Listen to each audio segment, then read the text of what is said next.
Back again.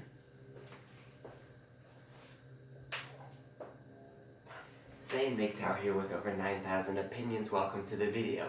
This will be part 6 of my John Oliver police segment.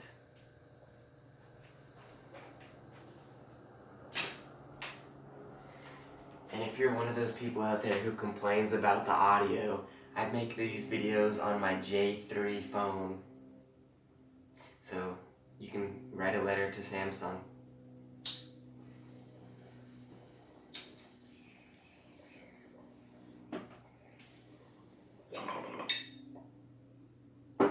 Here we go. Again. And as batshit as Grossman is, he is by no means a fringe figure in police culture. He's on the road giving trainings 200 days a year. The officer who shot Philando Castile had taken a class based on Grossman's theories. And when, in the wake of that shooting, the Minneapolis mayor banned officers from participating in warrior-style training, the head of the police union there, Bob Kroll, announced plans to defy that decision. If they deem that this training is in violation and they're on their own time and they want to attend it, I'm going to encourage officers to do it. I myself will be the first one to do it. If I would be disciplined, it would never be upheld. I honestly don't know what's more alarming there. His determination to train police officers to be predators, his air of casual impunity, or the fact that he has a sign in his office that says, "Let me drop everything and work on your problem," which is always the office decor choice of a grade A arsehole, but especially if it's someone whose actual job is to work on other people's problems. And That last point was on point. But cops should be trained to be warriors. Because they end up in war zones like what happened during the riots after George Floyd, after the completely peaceful protests. If you want to say the National Guard should be the only ones that go into war zones, okay then. But someone has to. I would say that cops should not only be trained to be warriors, but also peacemakers, de-escalators, humanitarians, Zen, etc.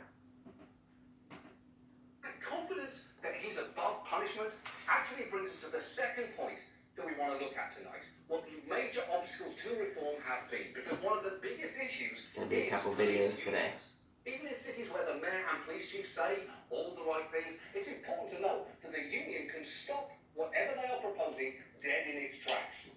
And unions can make it incredibly difficult to discipline officers even for egregious misconduct.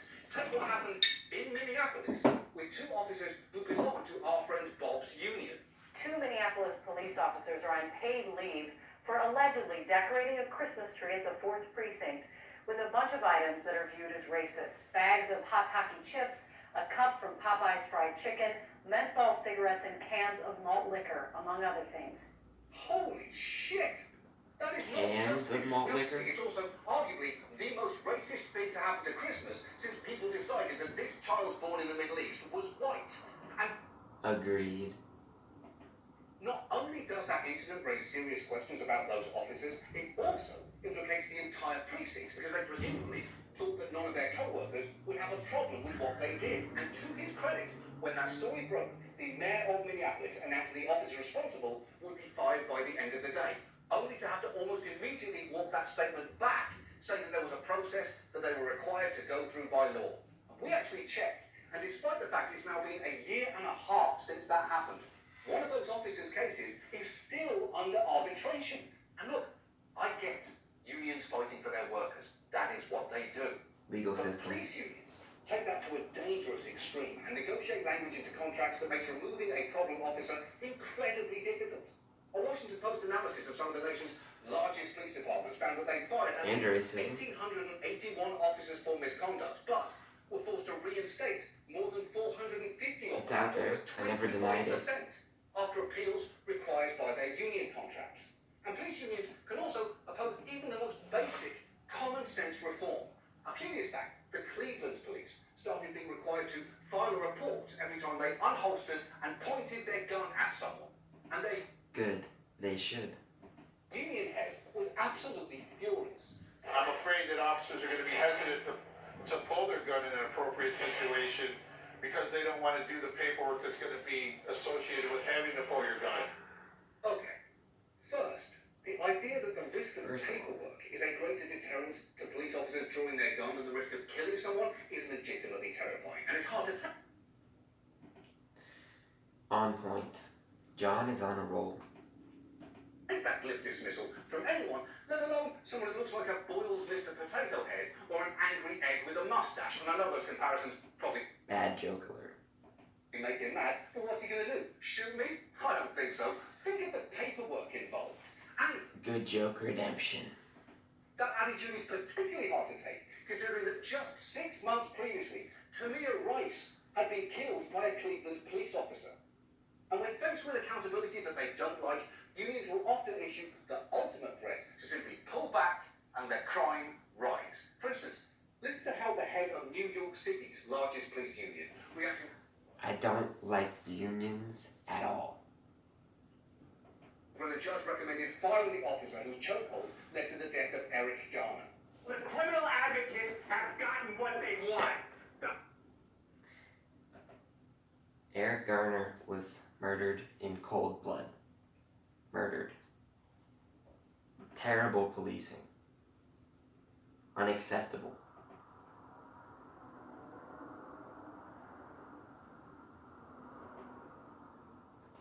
Largest police union reacted when the judge recommended firing the officer whose chokehold led to the death of Eric Garner. The criminal advocates have gotten what they want. The police department is frozen. The police department can't stop the killers. They can't stop the criminals. They can't effectively do their job. I'm sorry to say that we have to tell our police officers, take it a step slower. Take it a step slower. He just basically threatened inaction against the killers as a bargaining chip. And besides that being morally reprehensible, it is a tool that most labour unions simply don't have at their disposal. When the unions representing TV writers fight for their members, the worst thing that they can threaten the public with is fewer episodes of Bull, or The Blacklist, or This Show. And that's just not a compelling argument. And that wasn't even an empty threat, because following that statement, policing did slow down in New York for a bit last year. There was an 11% drop in felony arrests, an 18% drop in misdemeanor arrests, and a 32% drop in moving violations. But the thing is, if you lived in New York then, you probably don't remember it as the time that the city devolved into chaos, because it didn't. People still went about their lives, subways were still as delayed as they usually were, and rats still dragged slices of pizza upstairs to feed their rat families after a hard day of rat work, making you wonder whether all those arrests were really in the interest of public safety at all. Notice how he just said that arrests went down, but he did not mention any crime data about crime going up or down. Did the murders or thefts or assaults that took place where no one gets arrested go up? In other words, did more people get away with it? I bet they did. Less arrests does not mean less crime necessarily. And also less crime reported doesn't mean less crime.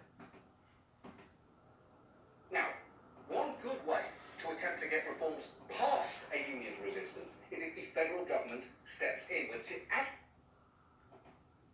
John says one good way, so there are other ways. So maybe Trump told the states or other people that they should be the ones to authorize police investigations. Not saying I agree with this move.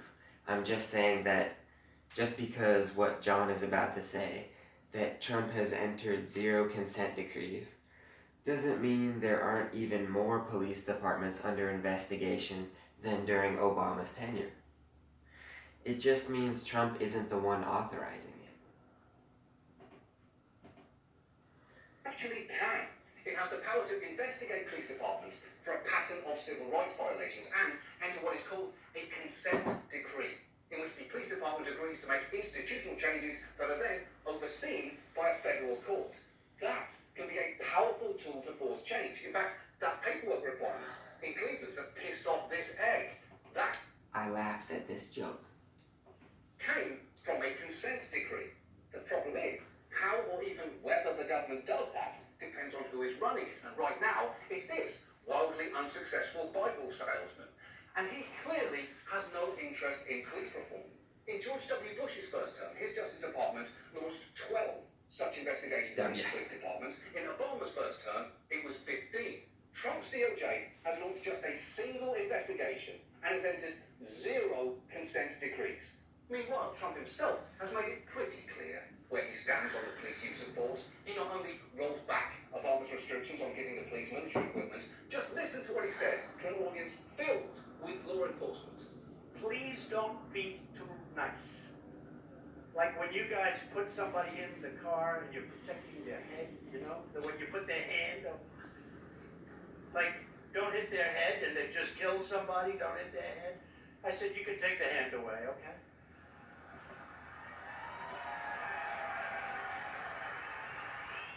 Wow. So, if it is procedure that you have to put your hand on the person's head when they get into the cop car, then this one is pretty bad. Cops need to follow safety procedures and rules for everyone. Everyone. However, if the hand over the head thing is just a nice thing that cops do sometimes, then okay, what Trump said was not as bad. And those cops can clap if they want. It's still pretty cold though. Like, it is okay to be nice to a murderer. And then it's bad too, cause like as soon as you say it's okay for a murderer to bump their head on your watch, no big, then some cops will take that to the extreme and just smash the murderer's head into the car for fun, cause Trump and all those other cops agree. This one was pretty bad no matter how you look at it actually. Even if you are a murderer, or even if you're not a citizen, the cops are still supposed to protect and serve you if they can, if violence is not needed. Part 6. What a roller coaster.